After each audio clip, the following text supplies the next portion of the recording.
Alors, la 8e Biec Sélection, c'est une mini-exposition de la 8e Biennale internationale qui a été présentée en 2013. L'exposition initiale était constituée de 330 œuvres de 57 artistes. Alors, on a décidé de pouvoir faire voyager une section de la 8e.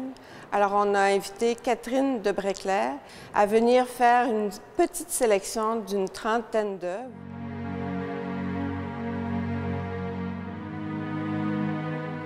Alors, l'estampe, la définition la plus simple, c'est une œuvre imprimée, une œuvre originale imprimée à l'aide d'une matrice, que ce soit sur un bois gravé, une linogravure, une plaque de cuivre, une pierre de lithographie ou par un écran de sérigraphie sur lequel on a préparé une image. L'idée de l'estampe, c'est pouvoir faire un tirage, avoir plusieurs exemplaires de la même image. Chaque image a la même valeur, a la même qualité.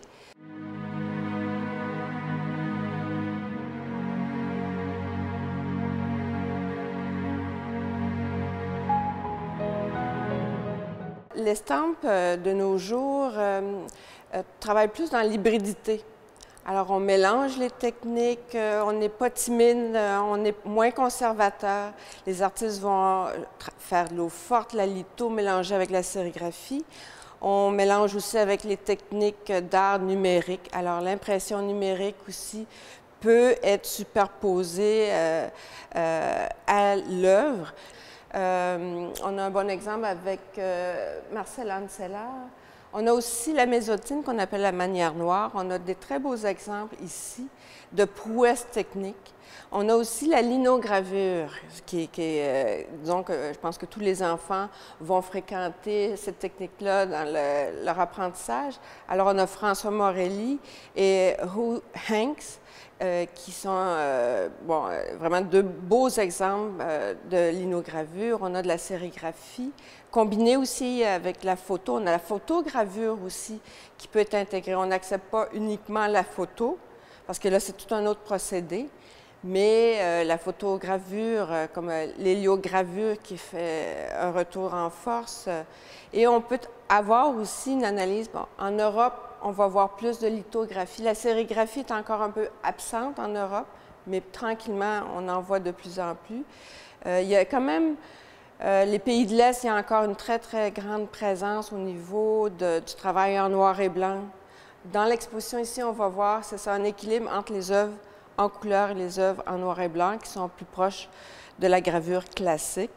Mais quand on voit aussi Pierre Durette, qui est un artiste québécois contemporain, il travaille autant de plaisir à travailler l'eau forte, la pointe sèche, que la peinture, en fait.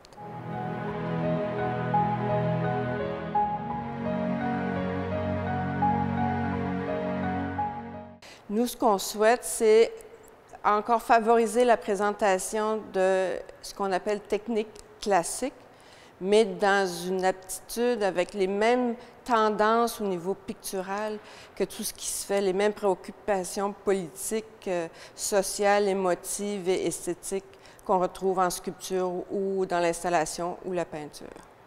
On a, au niveau politique et social, on a des bons exemples ici. On a en fait le Grand Prix qui s'appelle Kresak Shirachai Sakul, qui vient de la Thaïlande. C'était le Grand Prix décerné par le jury. Lui fait un hommage au roi qui a été longtemps en Thaïlande. Mais quand on lui demandait est-ce que c'est une critique contre la royauté ou c'est une mise en valeur, il nous a dit toutes les réponses sont bonnes.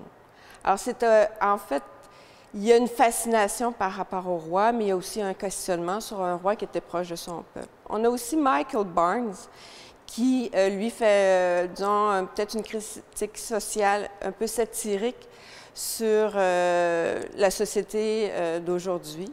On a Marcel Ancelar, qui, elle, a fait toute une série sur le printemps arabe. Et c'est, en fait, la présence, l'attitude face aux femmes dans ces crises-là et dans le milieu arabe aussi. Il y a quelques années, j'étais déjà venue avec une collègue de l'atelier presse-papier monter une exposition sur le thème de langue de bois. Et on avait vraiment été impressionnés par les qualités de l'espace ici à Vastevague. Alors, lorsque j'ai commencé à travailler sur l'idée d'une exposition itinérante, bien, Vastevague, pour moi, c'était comme un point de chute déjà dans ma tête, en espérant que le projet soit accepté ici. Et comme il y a un atelier ici à même le Quai des Arts, alors un atelier de gravure, il était possible de peut-être associer une formation, un stage pour faire découvrir à des amateurs la gravure ou un cours de perfectionnement. Mais ici, la dynamique, pour moi, était intéressante. Et puis, c'était comme pour moi quasiment un incontournable de pouvoir présenter à nouveau de l'estampe à Vastevague.